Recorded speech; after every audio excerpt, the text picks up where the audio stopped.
এটা তো আমরা একটু হতাশ হয়ে পড়ছি, আবার মনের জোরও রাখতে হচ্ছে, আশাও রাখতে হচ্ছে, কিন্তু আমরা সবসময় চেষ্টা করছি কিছু একটা বিচার পাই, এবং কোটি কোটি লোক দেশের বিদেশের তারাও চেষ্টা করছে যে যাদের ন্যায় বিচার হয়।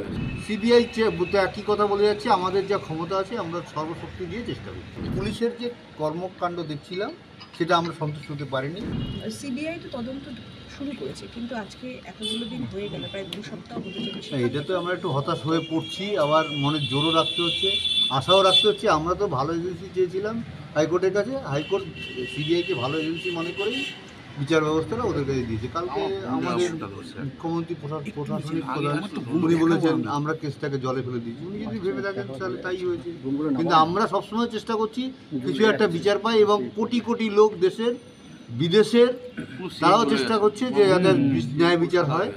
আমরা যারা যারা এই আন্দোলন করছে সব সময় তাদের পাশে আছি, যে কোনো রকম সহযোগিতা তাদের যদি আমাদের পক্ষের থেকে সম্ভব হয় আমরা অবশ্যই করবো। তারা আমাদের সঙ্গে সহযোগিতা করছে, এবং সংবাদ মাধ্যমে আমাদের বিষয়টাকে আরও তুলে ধরার চেষ্টা করছে বারবার করে। তার জন্য সবাইকে আমি ধন্যবাদ। সিবিআইয়ের ভূমিকাকে কিভাবে দেখছেন? সিবিআই একই কথা বলে যাচ্ছে, আমাদের যা ক্ষমতা আছে আমরা সর্বশক্তি দিয়ে চেষ্টা করছি। ঘটনার পর মুখ্যমন্ত্রী বাড়িতে এসেছিলেন, ওনার যেটা বক্তব্য আপনাদের সব দাবি দাবা তিনি মেনেছিলেন। আমাদের কোনো দাবি ছিল না, আমাদের দাবি একটাই যে আমরা বিচার যেন পাই। কিন্তু পুলিশের যে কর্মকাণ্ড দেখছিলাম সেটা আমরা সন্তুষ্ট হতে পারিনি, তার জন্যই আমরা হাইকোর্টের কাছে ভালো এগিয়ে দিয়েছিলাম। হাইকোর্ট সিবিআইকে ভালো মনে করেছে তাই দিয়েছে। আমাদের একটা জায়গায় আস্থা আমাদের রাখতেই হবে। মুখ্যমন্ত্রী বলেছেন বিচার চায় না, ওরা কেসটা জলে ফেলে দিল। যদিও ওরা মানে কাকে বলেছেন সেটা আমাদেরই বলেছেন।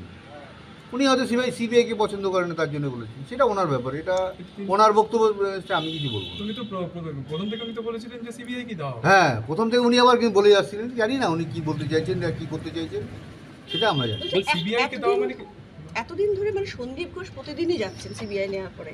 এটা তো এই প্রশ্নটা আমাদেরও একটা আছে, কেন কিছু ব্যাপার হয়তো সিবিআই আরও কঠোর কোনো প্রমাণ জোগাড় করার চেষ্টা করছে, সেই জন্য কিছু হয়তো গ্রেফতার করছে। সন্দীপ ঘোষের সত্যিই কোনো দোষ আছে কি মনে? আমাদের তো ডিপার্টমেন্টের উপর পুরো সন্দেহ প্রথম থেকেই, কারণ পরবর্তীকালে যে সমস্ত ভিডিও ক্লিপ দেখেছি তাহলে তো এখন পুরোপুরি ডিপার্টমেন্টের উপরেই আমরা দায়ী করি। ডিপার্টমেন্টকে তো প্রথম থেকে দায়ী করে আসি। এখনো পর্যন্ত মুখ্যমন্ত্রী হিসেবে মমতা ব্যানার্জির ভূমিকা, সেটাতে আপনারা সন্তুষ্ট? মানে তার বিভিন্ন রকমের কথা, এই ব্যাপারে আমি কোনো মন্তব্য করব না। উনি যেটা কালকে বলেছেন ওটা আমার ভালো লাগেনি। পরিবার চায় না বিচার, এটা কি? আমার মেয়ে চলে গেছে, আমি বিচার চাইবো না? দুনিয়ার কোটি কোটি লোক বিচার চাইছে, আর পরিবার বিচার চায় না? কোটি কোটি বিশ্ব আমার মেয়ের পাশে দাঁড়িয়েছে, তারা এত আন্দোলন করছে এবং আমরা তাদের আন্দোলনকে সমর্থন করছি, এবং আমি চাইছি যে আমার মেয়ের যতদিন বিচার না পায় ততদিন যেন তারা সেই আন্দোলন চালিয়ে যায়। সেখানে উনি বলছেন পরিবার বিচার চায় না, এবং স্যার এটাও বলেছেন যে আন্দোলনকে জল ঢেলে দেওয়া।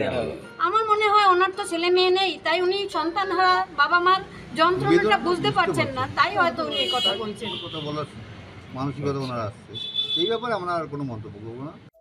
Subscribe to Midday India. Get direct notifications on all our videos by clicking on the bell icon.